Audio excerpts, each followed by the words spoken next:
الحمد لله القائل إنما المؤمنون إخوة فأصلحوا بين أخويكم واتقوا الله لعلكم ترحمون.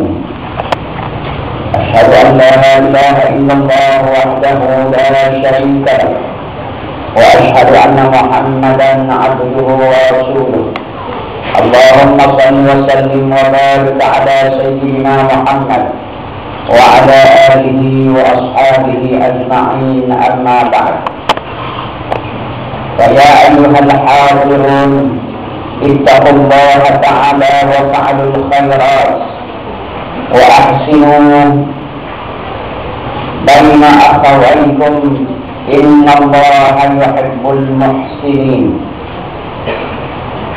قال الله تعالى في كتابه العزيز: أعوذ بالله من الشيطان الرجيم وذكر فإن الذكرى تنفع المؤمنين. Surah Al-Zariyat ayat 55. Maksudnya, dan tetap tekunlah engkau memberi peringatan, karena sesungguhnya peringatan itu mendatangkan faedah kepada orang yang beriman. Sidang Jumaat yang dirahmati Allah sekalian, saya menyuruh hadirin sekalian dan diri saya sendiri agar bertakwa kehadirat Allah Azza wa Jalla, Tuhan yang keras azabnya, dan juga amat pengampun terhadap hamba-hambanya yang merendahkan diri dan memohon keampunan kepadanya.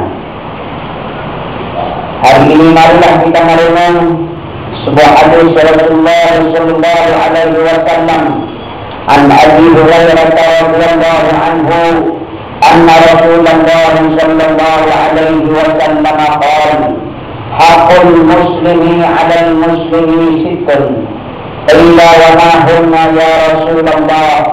Qala: idza laqituhu fasallim 'alaihi wa idza da'aka fa'ajibhu wa idza tansahaka fansah lahu wa idza 'atasa fa'idallah fasammithu wa idza marida fa'udhu wa idza mata fattabi'hu. Rawahu Muslim wa Tirmidzi wa Nasa'i.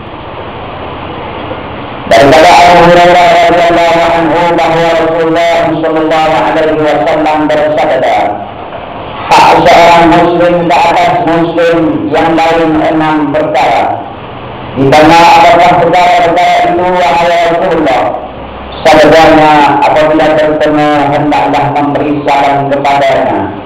Apabila dijemput ke majlis yang diajarkan hendaklah menghadirinya dan datang kepadanya. Apabila dia memohon nasihat hendaklah memberi nasihat kepadanya. Apabila dia bersin hendaklah mengucapkan.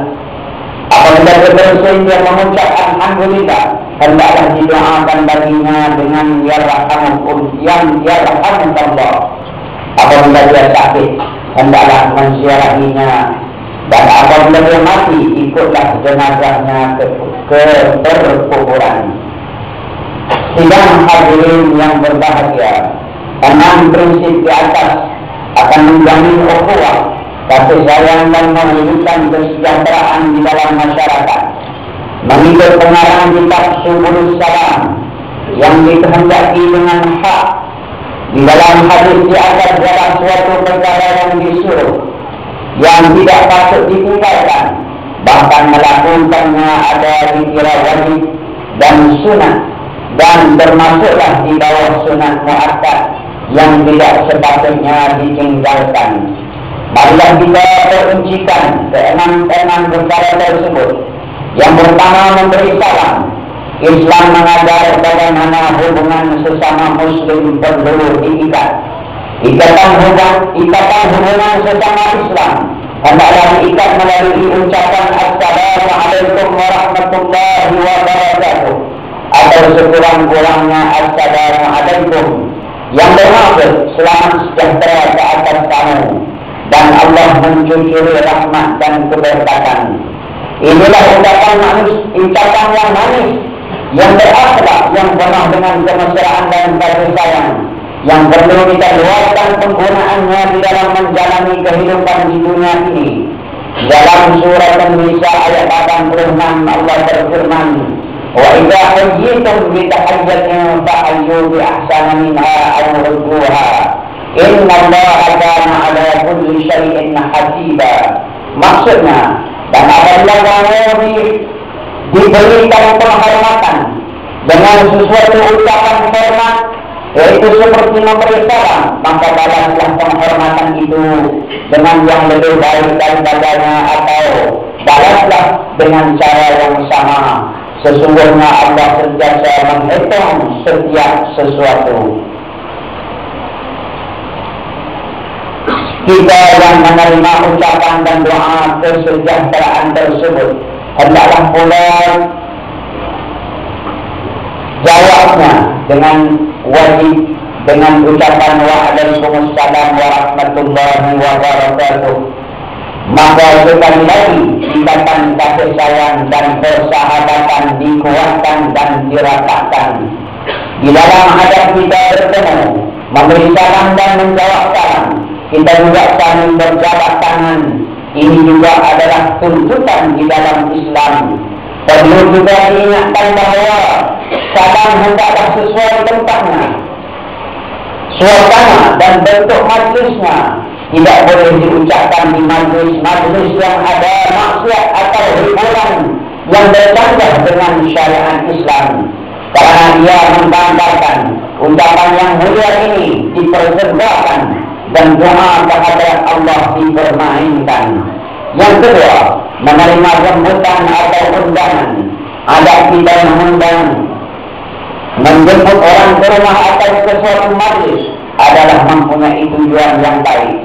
Majlis kenduri kahwin, walimatul urus, kenduri lain seperti kesyukuran, akikah, tahlil, arwah, bacaan yasin, naik rumah baru dan seumpamanya biasa dilakukan. Dan undangan kenduri kahwin adalah wajib dihadiri dan sunat kepada undangan-undangan lain sebagai hak muslim yang perlu dipenuhi, dan mungkin juga berkaitan dengan hak-hak jiran. Hendaklah semuanya dipenuhi dengan syarat. Dengan syarat undangan tersebut bertujuan baik dan tidak wujud unsur-unsur maksiat dan tegangan syarat, ataupun boleh melalaikan daripada syarat dan tanggung jawab lain. Yang ketiga, memberi nasihat. Kita wajib memberi nasihat apabila diminta. Semasa memberi nasihat hendaklah perkara-perkara yang baik, bukan maksiat. Betul nasihatnya dan tepat, supaya tidak berlaku salah dan tersanggah dengan hukum. Demikian juga seseorang itu tidak meminta nasihat, tetapi kita mendapati dia perlu diberi nasihat karena kesalahannya, tidak betulnya dia atau tidak melakukan perintah-perintah Allah. Hendaklah juga dia diberi nasihat, diberi petunjuk dan panduan kepada perkara yang sebenarnya. An Abi Hurairah radhiyallahu anhu qala Rasulullah sallallahu alaihi wasallam, man naffasa an muslimin kurbatan min kurabi dunya naffasallahu anhu kurbatan min kurabi yaumil qiyamah. Wa man yassara ala mu'sirin yassarallahu alaihi fid dunya wal akhirah. Wa man satara musliman satarahu Allah fid dunya wal akhirah. Wallahu fi 'auni al-'abdi ma kana al-'abdu fi 'auni akhihi. Rawahu Muslim. Artinya, sesiapa yang melepaskan seseorang muslim daripada sesuatu kesusahan, daripada beberapa kesusahan dunia, Allah akan melepaskan daripadanya satu kesusahan daripada beberapa kesusahan di hari kiamat. Dan sesiapa yang memudahkan orang yang susah, Allah akan memudahkannya, Allah akan memudahkan baginya di dunia ini dan di akhirat. Dan sesiapa yang menutup kecelaan atau keaiban seseorang muslim, maka Allah akan menutupkan baginya keaibannya, kecelaannya di dunia dan di akhirat. Dan Allah menolong seseorang hamba selama mana hamba itu menolong saudaranya. Perkara yang mendoakan orang yang bersin. Orang yang bersin sunat mengucap alhamdulillah. Orang yang mendengar ucapan alhamdulillah sunat ia menjawab dengan menyebut yarhamukallah. Kemudian orang yang bersin disunatkan mengucap yahdina wa yahdikumullah wa yuslihu balakum, yang bermaksud Allah memberi rahmat kepada kamu dan mengelokkan keadaan kamu. Jadi memuji Allah dan doa adalah sunat dan dituntut sebagai hak muslim sesama muslim. Bersinlah secara sopan dan tidak mengganggu orang lain, menutup mulut dan mengawal bunyi atau suara. Demikian juga ketika menguap, hendaklah mengawal bunyi dan suara, menutup mulut dan memohon perlindungan daripada gangguan syaitan. Yang kelima, menziarahi orang sakit. Seseorang yang ditimpa kesakitan, sama ada melalui kemalangan atau berpenyakit, atau akan berada di dalam kesusahan, duka cita dan bersedih. Untuk ini salam memberi hak kepada mereka, Islam memberi hak kepada mereka untuk diziarahi. Melawat orang sakit adalah sunnah, sama ada kita kenali ataupun kita tidak kenali.